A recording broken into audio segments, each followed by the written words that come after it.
দর্শক, আমার পিছনে যে নিম গাছটা আপনারা দেখতে পাচ্ছেন, এটা কিন্তু কোনো সাধারণ নিম গাছ না। কথায় আছে যে এই নিম গাছে একজন এসে ওই মোটা ডালটায় গলায় ফাঁসি নিয়েছিল, তারপর থেকে নাকি এখানে একটু অশরীরিক কিছু দেখা যায়। আর তাছাড়া এই যে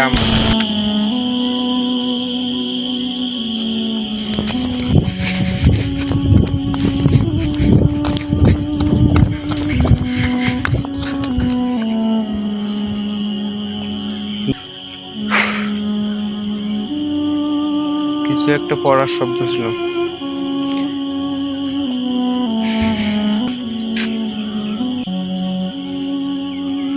আমরা একটু আর একবার যাই। জায়গাটা একটু ভয়ঙ্কর, তাই না দর্শক?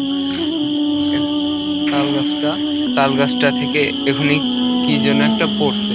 আমি শব্দটা শুনে জলদি দৌড়ে গেছি। আর যেহেতু এটা আমার জীবনের ফার্স্ট ভিডিও, আপনারা সবাই একটু পাশে থাকবেন। একটা তাল গাছ আছে, তাল গাছটাও কিন্তু ভয়ঙ্কর।